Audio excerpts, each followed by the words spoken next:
Well, hi, Michelle. Hi, Lamia. Thank you Nice. for joining us today for our little house sit chat. My pleasure. My pleasure. So, I wonder if you can tell us a little bit about how you house sit and how you came to house sitting and house sitting with your special friend. Yes, of course. Yes. I've been house sitting for about 2.5 years now. 2 years of which has been pretty much full time with the odd little break for family emergencies and so on. I used to live in Cyprus. I'm from the UK originally, but I moved to Cyprus back in 2012. Lived there for about 6 years, well, 5, 6 years, and just felt that whilst I enjoyed being away from the UK, it wasn't quite the right place for me. And then I actually met some house sitters one day. I was their emergency contact for some friends of mine, and this lovely couple from Australia were telling me all about how they travelled all over the world with their laptops, being digital nomads and using house sitting as a way of keeping their accommodation costs down and really experiencing places as a local as opposed to as a tourist.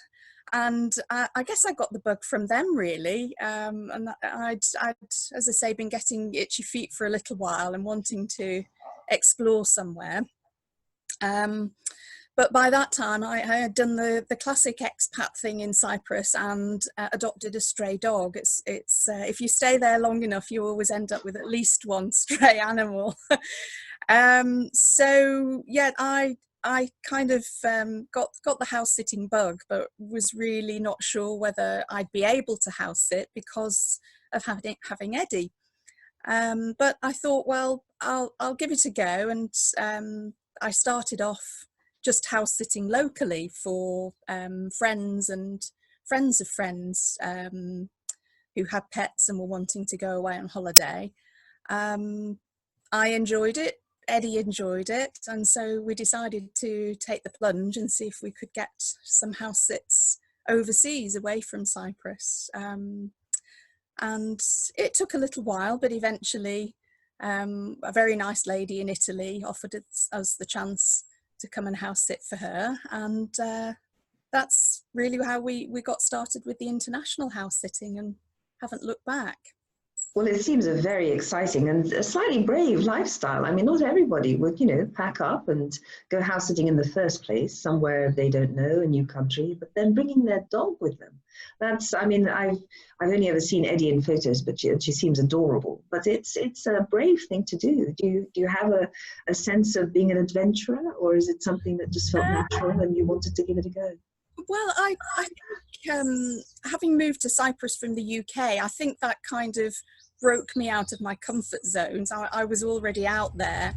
Um, but yes, certainly, I think bravery is an interesting word because it certainly took a lot of bravery on Eddie's part when it came to travelling, because of course Cyprus is an island. So our first trip to do our first international house sit involved Eddie getting on a plane. Um, and that meant getting her into a flight crate, which is quite a challenge with a claustrophobic, very nervous, scared of everything dog. But eventually we managed it, and I was absolutely amazed at how well she did. And we flew from Larnaca in Cyprus to Rome in Italy, about 3.5 hours. And when I got into the baggage reclaim area, she was quite calmly sort of sat in her flight crate with her paws crossed, which is always a sign that she's relaxed, just watching the world go by. So yes, it was a lot of bravery on her part, but yes, it was a real experience for us both. It took a lot of planning, obviously, making sure that we had her passport sorted out and the right injections and the right time delays between injections and flights and things like that. But yes, with hindsight, it all went very smoothly. Well, it sounds like you have risen to that challenge, and so has Eddie, your brave Yeah, companion. How wonderful. So it yeah, must have brought you closer as owner and pet. definitely. Yes, I think, you know, traveling together, and also the constant changes means there's, I think, a much, you know, very special bond between us. But she also really, really enjoys meeting new friends. She's a little bit hesitant about the humans to start with, but she loves meeting other dogs, and is, you know, she's great at getting on with other dogs and going into their homes without causing too much of an upset. You know, she's very polite, so she doesn't she doesn't take their food, or it's often actually, there are more problems the other way sometimes with the client dogs kind of standing over Eddie while she's eating and so on. So but yeah, she's very, very good like that. Well, that's fantastic. So, how do you find your house sit assignments? I would imagine it's not every homeowner who's keen to have an unknown dog into their home. That's very true, Lamia, very true. It did take me a while, and I carried on in Cyprus house sitting for friends and so on, which gave me more experience, but also some great references. That started to help. And I think over time I just started to figure out, looking at homeowner adverts, getting a sense of the kind of home it was, the kind of people, the kind of pets. And yeah, really just developing a much better idea of the kind of homeowner adverts that it was worth applying for. So, because the other thing I have to take into account being a solo house sitter is not wanting to take on too much. It's very tempting, I think, when you're starting out to apply for everything and take anything that you get offered. But that's often a recipe for disaster. If you end up taking on too much, you either, you know, you can't fulfill the requirements of the house sit, or you sort of, you know, work yourself into a frenzy trying to do everything. But when it comes to Eddie, I'm typically looking for one, possibly two dogs, maybe a cat or two thrown in, but the emphasis very much on dogs, people with dogs. So any sits that are either no pets or where it's predominantly cats, they're a non-starter for me. I tend to try and find house sits where the dogs are of a similar size or smaller to Eddie. Certainly if it's multiple dogs, just because I have to take her personality into account, and you know, she can be a little bit nervous and so on, and I wouldn't want her to be put into a stressful situation with, you know, big dogs that are trying to dominate her and so on. So kind of, you know, small to medium size, one or two dogs. And I always look for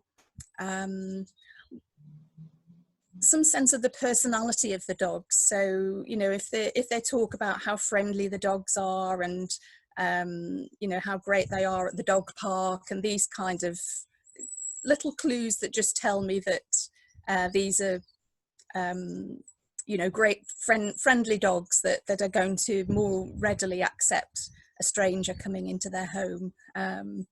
So, you know, where you see descriptions of dogs where it sounds as though, you know, the dog has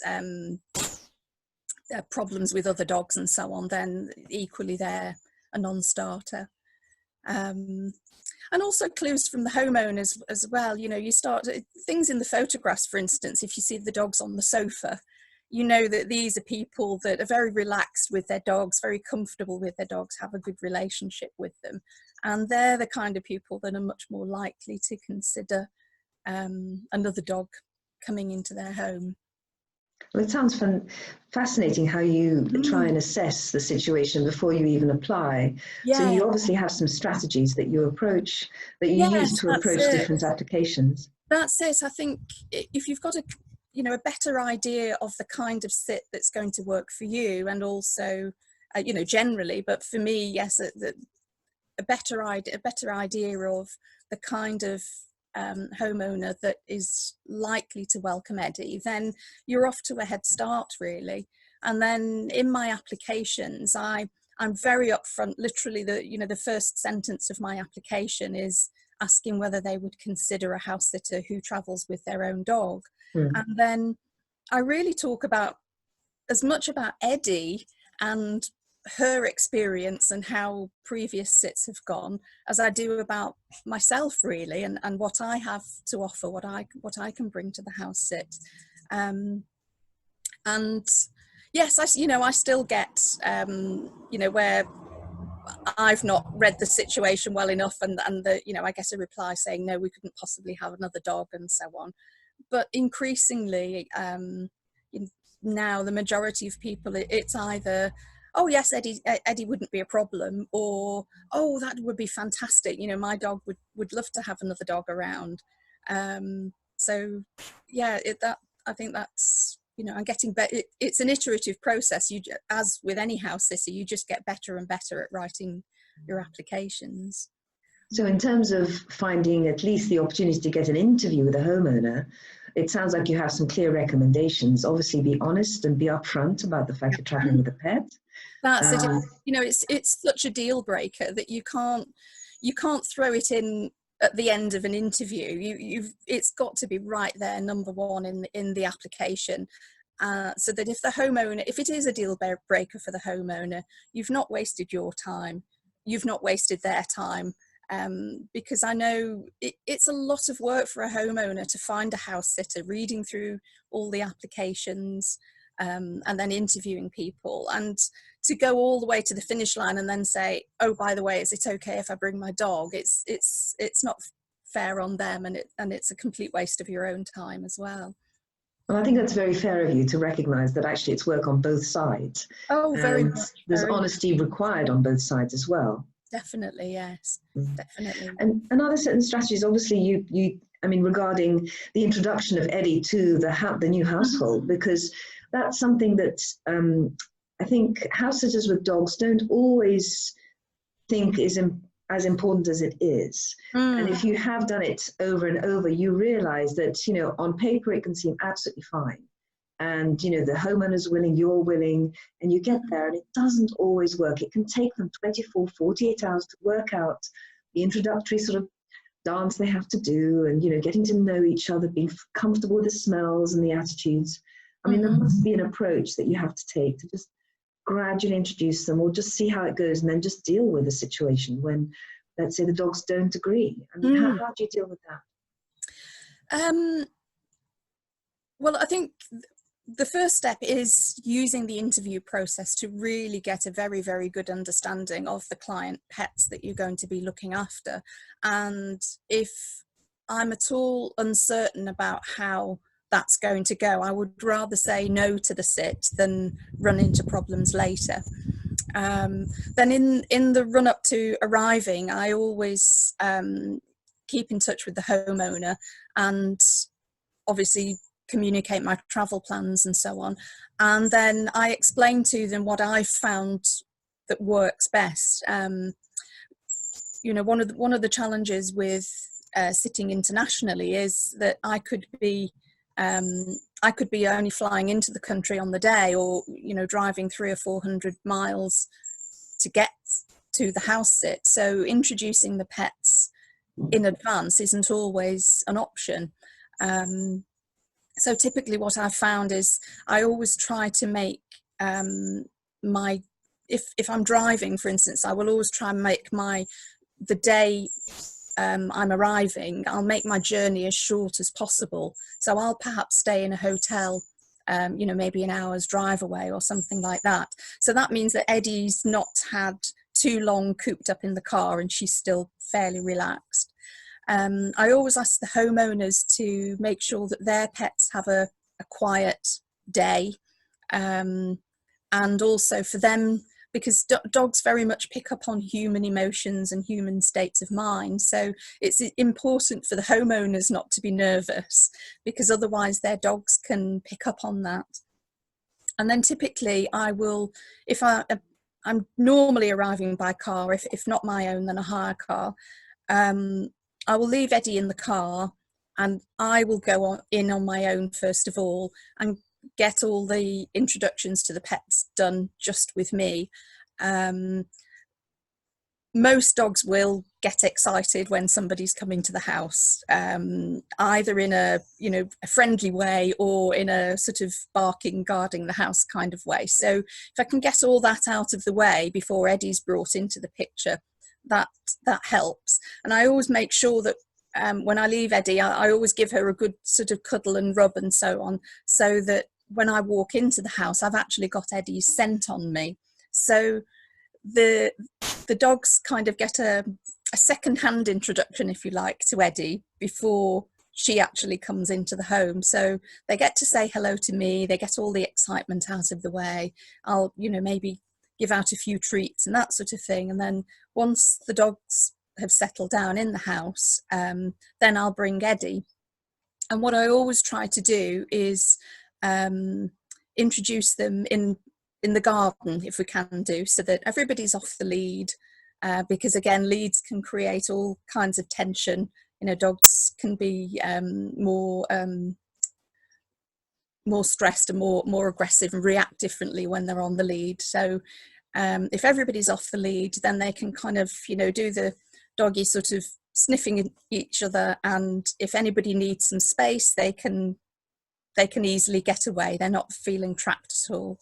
And that, I've found that works very, very well. And as long as the humans are just standing there relaxed and chatting, keeping an eye on the dogs will just follow suit and quite happily get to know each other in that space. And then once I see that the client dogs have accepted Eddie, then we can move into the house itself, because then you're going into more of an enclosed space, so it's a potentially more stressful environment, and generally by that time the dogs have accepted, oh yeah, new friend, great, come on into the house, and that works really, really well. And then you just keep an eye out then for flashpoints. An obvious flashpoint is around food, so making sure that feeding time, again, everybody's got enough space around them, and just watching the dynamics between the dogs, and keeping an eye on that. And it's great having, if I can arrive at least 24 hours, preferably a little bit longer than that, so maybe do 2 night stops before the homeowners leave in an ideal situation. You generally find then that all the dogs have bonded and accepted me as being part of the pack as well, and then 99% of the time everything goes without incident then. That sounds like a fantastic approach, actually. Really, really good reading of the animals and the people in the situation, and creating space for them all to get to know each other. Yes, that's it. Well, it's I've always loved dogs anyway, but it actually doing this and traveling with Eddie has led me to want to have a greater understanding of dogs and their personalities. So I'm actually studying for diplomas now in canine behaviour and canine communication, just to obviously to help make those sort of situations go even better. But just being fascinated watching Eddie and all the client dogs interacting, and seeing all the the different body language and the different group dynamics and so on. It's fascinating. From what you've described to us, it's obviously it's worked well for you if you've had 2.5 marvelous years of traveling with Eddie. I mean, what a lovely discovery and adventure you've had together. Yes, it's been fantastic. And I think the great thing is that we've got some repeat clients now. So that obviously makes filling our diary a lot easier, because we haven't got to go through that process. First of all, the application process, and then obviously the familiarization and so on, and also referrals. That's the other great thing, is that if you can get to know the neighbours and so on when you're house sitting, and they see that they see Eddie interacting well with their neighbours' pets, then it breaks down those barriers as well. So now, for instance, in Italy, I've got 3 or 4 clients who all know Eddie and me, and all the pets have already met and so on. So I'm, you know, building up a little pocket of clients that that works very well. The challenge now is getting out of Italy, because I get booked up so much here that you know, getting to travel to other places is going to be going to be a challenge. So seeing is believing. The homeowners see you working well with their pets and their neighbors' pets, and they decide to take you on. That's fantastic. Yes, that's it. And equally with references, I always ask, when I'm getting a reference from a homeowner, would they mind mentioning what they thought of Eddie and how Eddie got on with their pets? Because again, when homeowners are reading your reviews and so on, it really helps if it's that, you know, the power of the peer review, really, isn't it? It's all very well me saying, oh, Eddie's fantastic and she gets on really well with lots of other dogs, but to actually have another homeowner say, oh yes, you know, Eddie came to stay with us and we absolutely loved her and she was brilliant and so on, that is, it's priceless, having those kind of reviews. We heartily believe in peer reviews here at House at Match. So yeah, we agree with you. It's very valuable information. For sure. So would you have any top tips for house sitters wanting to travel with their pet? Well, I think the first thing is really having a look at your pet and how well suited they are to it. You know, how easily do they integrate and interact with other pets? Because, you know, they need to be the kind of, assuming a dog, although actually, do you know, I do know some people who travel with cats. I always think it must be more difficult because you have to keep them indoors pretty much all the time. But yes, I think understanding your own dog's personality and working out how are they going to be able to cope with the traveling, the constant changes. But obviously the key thing is interacting with other pets. So a dog that's naturally quite dominant might not be the right dog to take house sitting, because you don't want them going into a client's home and trying to take over and be the top dog in the house. But equally, a dog that is scared of other dogs, that's going to be an issue as well. Cats, for instance, you know, I as I said earlier, I do house sits with cats. And Eddie's getting better with cats. Every now and again, there's still the odd kind of, you know, a cat in the garden. It's open season and off they dash. But around the house, she's fantastic with cats, and even accepts one of the cats here. They kiss each other on the nose every morning. So. Friends, great friends. Yes. The other one kind of looks at Eddie from a distance and has made it very clear that, you know, she'll tolerate her in the house, but she doesn't want any of this kissing nonsense. Thank you very much. Oh, that's funny. So the pets have as varied personality range as we do as humans. Indeed, yeah. So that's obviously a key thing as well. If you know, if your dog is one that gets overexcited around cats and so on, then you're either going to have to do some training with that, or just look for house sits where it's strictly just dogs. Yeah. And any tips for homeowners thinking that they might do it, but they're not quite sure? What would you suggest to them?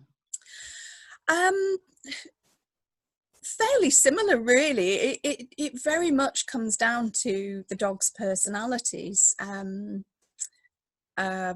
how well they do interacting with other dogs. And you know, perhaps if they're unsure, then you know, maybe see if they can get some friends with dogs to come over to the house and just get an idea of how their dogs behave, because again, a dog that's incredibly territorial and gets, you know, very wound up when other dogs come to the house, probably isn't a dog that's going to welcome